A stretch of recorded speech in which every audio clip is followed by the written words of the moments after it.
Hey everybody, welcome back to Comic Crow. And I keep saying things like, oh, don't worry, this is like going to be a really short video, and then I have to cut that part out of the video because like I keep pushing everything much further than like a few minutes. But I think this will be very easy to go over and explain to people.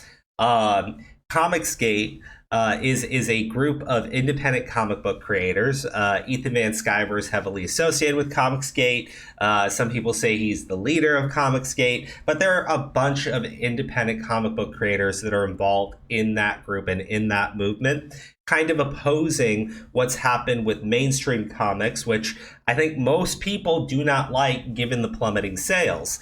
Now, because Ethan ran a show, called Comicsgate Live, because there are so many people that use the Comicsgate hashtag, one individual who absolutely hates Ethan, hates just about every single content creator within Comicsgate, decided that to screw with these people, he was going to try to register a Comicsgate trademark. Now, Ethan did not do that because, to my understanding, he wanted people to be able to use it without having to pay anything and without him having to go over them to protect the trademark. So Preston Poulter showed up and said, hey, I'm going to do that, and I'm going to be able to sue everybody who uses the Comicsgate hashtag or some idiotic premise like that. Now, for those of you who do not know who Preston Poulter is, I don't blame you.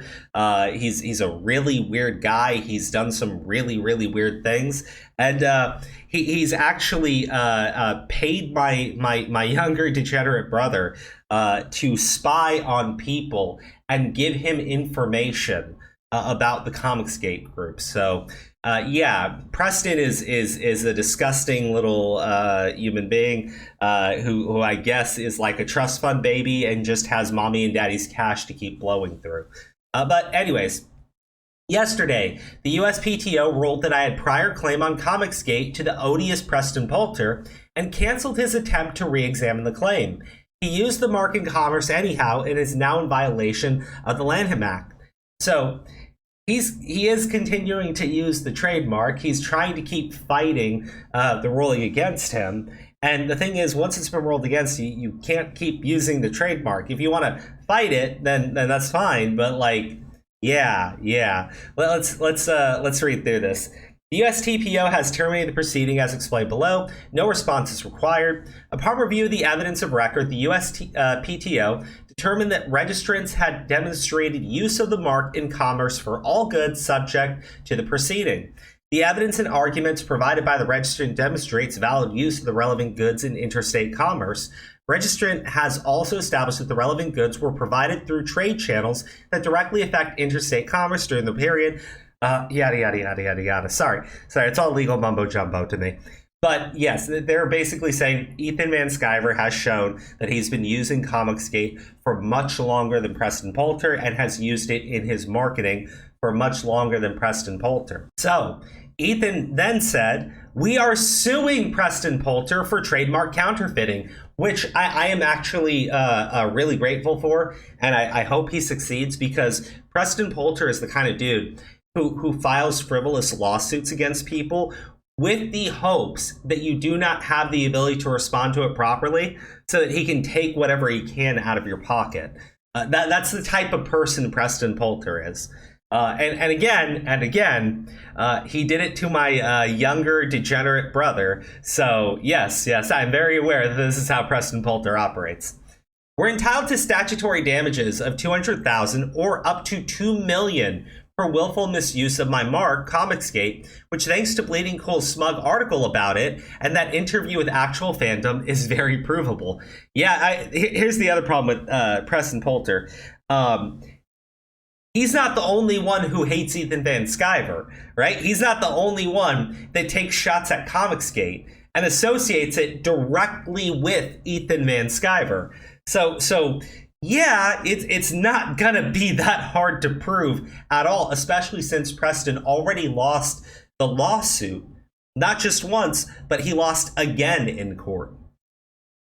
Thanks to Arcgift Comics and Critias, wherever he is, this is an incredible story. We will win. There's at least 2 books out there with this logo on the back cover. And this is in reference to Tug, another person. Well, I think it's still like Comicsgate. I don't want to put words in his mouth because I know his focus has mostly shifted into covering what had happened with the Amber Heard and Johnny Depp stuff. But I know he's on good terms with everyone in Comicsgate. But somebody had broken his mailbox. And the claim was, oh, he broke it himself, and he accused his haters of doing it. So Preston thought it would be cute to have Renfamous, which is, well, I would say it's Renfamous, but the problem is, like, because of the blue hair, the problem is, like, she's substantially bigger than that. But anyways, that's beyond the point. He's using the Comicsgate trademark, right, in order to sell his product. And it is true. That's why Preston Poulter is using that trademark, because he's pitching it to the anti-Comicsgate people in order to get their money, right? And that's gonna really blow up in his face, especially because there's plenty of public statements by Preston Poulter about using the trademark and why he's using it. But anyways, guys, you let me know what you think in the comment section below. I thought this entire thing was just absolutely hilarious. I hope Ethan Van Sciver sues this guy into oblivion because, again, he does have a lot of that mommy-daddy money.